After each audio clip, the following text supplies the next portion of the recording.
Hi folks, Sunday afternoon. I've been on the beach and barbecuing the whole day, so I'm a little bit sort of sun worn out. But I thought I'd do a video anyway because I want to thank everyone for subscribing to the channel. We've had a flood of new subscribers. I really appreciate it and thank you so much for subscribing. So I'll just go through a few things quickly and then I'll do a more detailed analysis tomorrow once the market starts opening up tonight. It's likely that we'll get some gapping on several markets tonight and well, the market opens in about 7 hours time still from my time now. But let's start from the beginning and go back to currencies. And this is where the euro and the pound are. Big rallies last week and the week before actually, and just moving up. The reason is because the dollar index has now broken through key support and we expect this will carry on moving down. There's a very key line here. Not only is it a Fibonacci level, the 38%, if I scroll all the way back, as you can see going all the way back to there. Some would call this a Wyckoff spring pattern and that this might carry on moving forward. I'm not too sure about that, but make that mind up for yourself. I just think that we're in a range, we've broken out through the top and we're now back into the range, not quite, but trying to get back in there, having broken down through the 38 and this horizontal line that I've got drawn in from some time back, which is also this previous swing low. We've now broken and closed beneath there. So at least for one thing, we're on our way. We've got some support below us at around about 106. That's the 100-day moving average or the 20-week moving average. Very, very similar levels right now. And then we've got the 200-day moving average down below here. I feel that the dollar index is likely to move down to this next market structure break zone at around about 104, just below 104, and then probably back down to the bottom of the range and possibly even lower.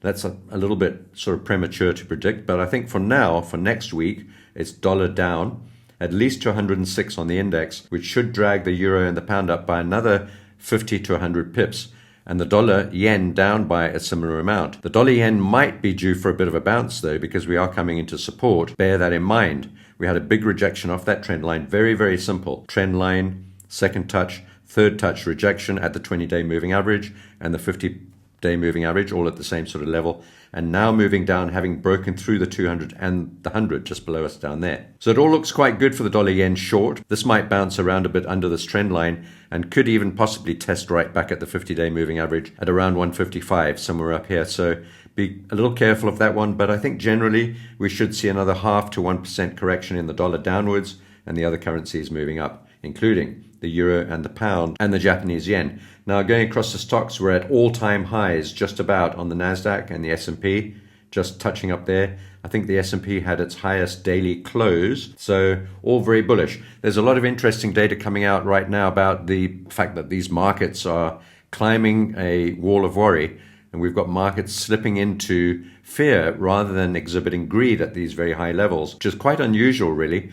But it does show that despite the fear, despite the hesitation, and despite the various economic indicators which seem to indicate some of them are pretty strong, jobs a bit iffy, inflation might be rising. That means interest rates could rise again, which is negative for stocks. We saw retail sales the lowest since COVID. So all sorts of things going on. A lot of fear in the market, but the markets are moving up to new all-time highs. We see it on some of these tech stocks as well, like Nvidia, Tesla getting a big bounce, Apple a big bounce, Coinbase coming off a bit because Bitcoin's been a little weak, MSTR even a little bit of a bounce there, Bitcoin sort of trade, and a couple of the others like Google and Amazon, and earnings have been pretty good. So stock markets are moving up despite this wall of worry that we're busy climbing. Same sort of thing on Bitcoin, and while we're talking about the wall of worry, we're also on the fear and greed index for crypto, we're in fear at the moment, despite the fact that Bitcoin's holding its levels, not moving lower, holding the trend line, holding supports on these big spike downs. We get resurgence in buying, and Bitcoin's held in this range for a very long time now, in fact, since November last year. So crypto and stocks climbing this wall of worry. No reason to think that that's going to stop, and I'm hoping that the stock market march on higher will drag Bitcoin and Ethereum and XRP with them. We've seen some big dart pool transactions going on in Ethereum and XRP. Not clear whether those are buy or sell orders, but it looks like there might be buy orders because of the continued support and much more sort of aggressive support than there is rejection from up above. So all looking okay so far. We remain long on all of those. And then gold, we actually sold 2 tranches on gold. This is probably the most, gold and silver, maybe the most interesting trades last week or very late last week. Look what gold did. First of all, a one up, one down. We sold there, held that trade, and then I was always looking to resell and add a little bit more on the confirmation that we rejected that top again, holding that one up, one down pattern in good stead. In other words, that's a reversal pattern. It was not defeated, it was challenged. And on the failed challenge, we sold some more. Now, the big question is this a correction, or is this an opportunity? I mean, in other words, is it an opportunity to buy, or is gold going to move a lot further down? There's a lot of trend lines below us, a lot of moving averages down here. Mean reversion seems to be the call from the market and some of the hedge funds, and gold could see a drop all the way back down to the 200 period moving average, which it has not visited since February 2024. 1 year ago was the last time we came anywhere near the 200-day moving average. Gold does like to return to the 200 and certainly to the 100 and the 50, which are just above there. And so we could see a bit of a mean reversion trade back down into these moving averages. There's the 200, there's the 50 and the 100. Make a note of these numbers yourself on the right-hand side of the screen here. So we've got the moving averages down there and also these various trend lines. I personally feel we should get at least a 38% correction of this last little rally up. That could take us down to 2,800 with a possibility of us reaching further down to about 2,690, call it 2,700. Two decent sized tranches to the short side on gold. And look at what happened to silver too. Silver just had a catastrophic collapse fueled by the gold collapse. You see the same sort of thing on platinum and palladium as well, not quite as aggressive. But silver was the fastest and the hardest sell-off, making a massive spike high. Don't be trapped into thinking that this market's definitely moving down, because gold will probably lead the way. And if gold moves down, silver may move down a little bit too as well. If gold holds firm at these trend lines at this first support level that we're at more or less now, then silver will too and could negate the spike high by moving higher. So watch out for silver. I'm not playing silver at the moment, looking for perhaps a deeper dip back down into these moving averages. By looking at silver, it doesn't seem like gold's going to correct a lot, because silver doesn't have a lot of space below it to correct further unless we break all of these moving averages. If we do that, we should see a bit of a stronger move down into this big order block down here below 30 once again. So is that likely? I'm not too sure. We've got a little bit of a trend line building up underneath us. Let's use that as first support. You can just draw it in something like that, and you'll see that the trend line kind of matches the 20 period and the 100 and all the moving averages all stacked on top of each other actually. And the trend line is sort of in that area. So if we do come back a little bit down to maybe 31.20, maybe just a spike through there down to the 200 at about 30.30, we might get a bit on silver. So I'll be watching that very closely, but we'll watch that in conjunction with gold as well, of course. And then platinum and palladium, as you know, I'm out of platinum right now, but still holding on to this palladium play and looking for this sort of cup and handle, made up cup and handle that I sort of fabricated out of this very messy chart pattern. If you can spot a pattern here, you're doing very well. I tried my best. That's the best I could come up with. Sideways, spotty, messy, choppy, just not very pleasant. Probably shouldn't have got into this trade in the first place, but we do have a little bit of a profit on here. And as long as we're holding that sort of red line roughly at about 940, preferably 980, we'll stay long on this. And our stop loss will be basically at break even at this point.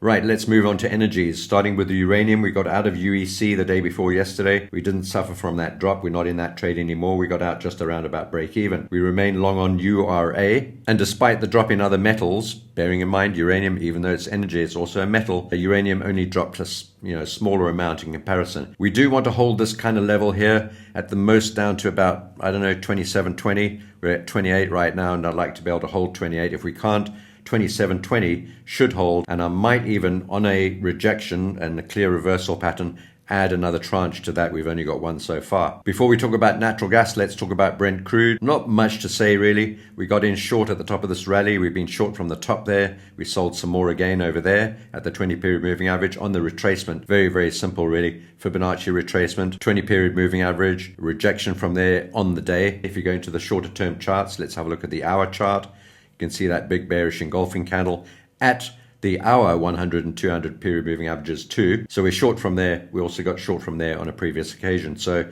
looking good on WTI oil. And then natural gas, we're long from 3.46, that arrow over there. We were long previously at 3.11. We took profit around about 3.35, and we went long again at about 3.4. We're currently trading at 3.71, and well, we're holding that position. I'm going to cover natural gas in a separate video after this one later on today, possibly even after the market opens, which will be around about 1 o'clock in the morning my time. But if there's something really interesting, and if we do get a sort of big gap up, which I think we could get, a lot of people are expecting a gap down. I'm expecting a gap up or a gap down, but I think more likely to be up. If it gaps down, I won't be completely surprised. But we're long in this trade, and we've got a good profit on here. And obviously I'll be watching this very closely when the market opens, and I'll give you a heads up. If not tonight, when the market opens, keep your eye out for that. Make sure you're subscribed and that you've got the notification bell on. But if it's not later on tonight, which it could well be, then it'll be tomorrow. So just keep that in mind. We're long 3.4-ish, and we're currently trading at 3.7, holding that position. Right, US 10-year rolling off there, absolutely perfect trade. I don't trade the US 10-year, I trade TLT, but really just a perfect trade. A trend line that was broken over here, a retest of the trend line from underneath, back up to the 618 fib, the golden pocket, the 61.8% Fibonacci, the golden number, the golden ratio, and then a sharp rejection moving down. So that will drag the TLT instrument up, and that's what we're busy trading, and we've been in this trade for a long time. Now I've got a head and shoulders, don't worry about that. That's just sort of a question somebody asked me about this head and shoulders. I'm not too really concerned about that. What I do think though is if we manage to get up above 90 and close above 90, look at that level there. Let's get rid of the head and shoulders pattern because it's just annoying. I'm going to draw a bar across here, roughly at about 90, somewhere around there. And if we can get up there, we'll have then closed above that. We've already done this, by the way, closed above the 20 and the 50.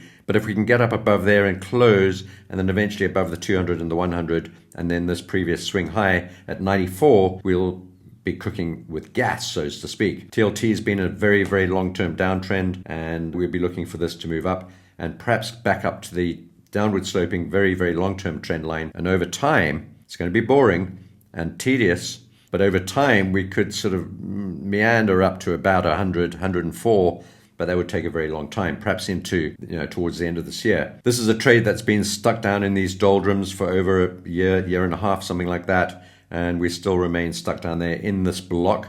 And until we break out of this block and close out of this block, we're really not going anywhere. So it's kind of a range trade right now. We are long, but I'm not very excited about that trade. And I might even, as I said in the previous video, try and get out of that at break even and allocate those funds elsewhere, because I don't think this is going to be exactly explosive. Now going across the softs and grains, just a quick one. We're long on sugar, we're long on soya, we're long on wheat. Those are all going gangbusters, fantastic. We were long on corn, waiting for that to pull back into this trend line. Let me just zoom these out so you can see a kind of a bit broader picture. Some targets for sugar up there. I'll try and zoom these in when I edit the video. Soybeans, well, we reached target. We didn't take profit. We were remiss in not doing that. We should get a little higher anyway. And then wheat, massive rally on wheat. We've got two tranches on wheat, both of them down there looking pretty good. Orange juice, we were short. We got out at this horizontal black line over here and missed out on half the trade, so be it. And corn, as I said, we're trying to get long again, but on the pullback to the trend line. And we're long on cotton. I think this could turn out to be one of our better trades. It's now starting to break above this downward sloping falling wedge pattern, and we've, I think, closed above that on a day chart. We have done, which is excellent news, and we'll expect this to move up very dramatically and quite violently, purely from this technical pattern, this falling, descending channel, or wedge rather. Not really a channel, a shallow wedge. So that's where we are on cotton, looking for that to move up. We've got some key levels up here. You can see where those levels are. Pause your video and check the levels. Those are our targets. And then cocoa and coffee. I've got to go through this very quickly and spend a minute here. Cocoa we have now unhedged. If you remember, we were hedged. We had a short trade there. We hedged it upon the breakout over this level here. A breakout through that megaphone pattern, which I've shown you many times before, looking for that path down, which we may now be getting. Once we broke up through there, once we got out of the megaphone, I hedged. We now unhedged slightly above that. So we took some profit on the long side of the hedge, and we're now short. And I added some shorts on there as well.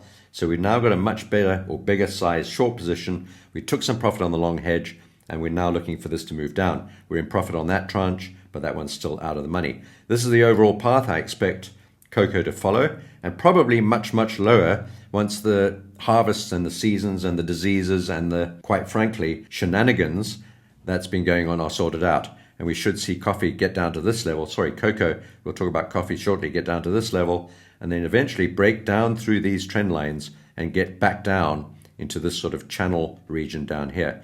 So perhaps some exciting trades on cocoa in the future. Same thing on coffee. We've also unhedged this.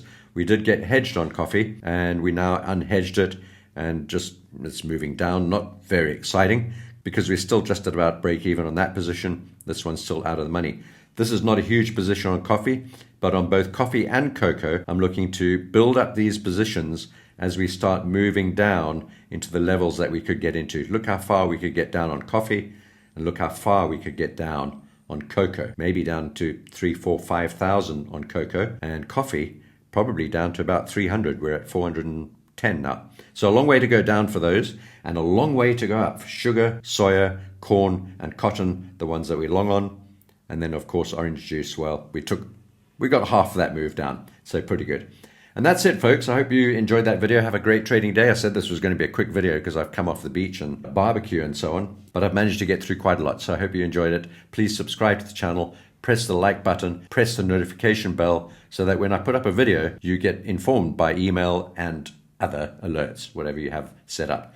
Have a great Sunday evening, and I'll see you next week. Take care. Pies, quick butchers at the charts, markets on the rise. The footsie's jiggling, the cable's tight. It's all apple and pears, gotta trade it right. Pulled out me dog and bone, oi, what's the news? There's a breakout brewing, mate, don't hit snooze. I'm in with a pony, keeping stops real snug. On the ladder all morning, sipping builder's mug. Tick-tock, governor, the market don't wait. Scalp that bread and dodge the dead weight. Bull or bear, don't matter to me. I'm a London trader, slick as can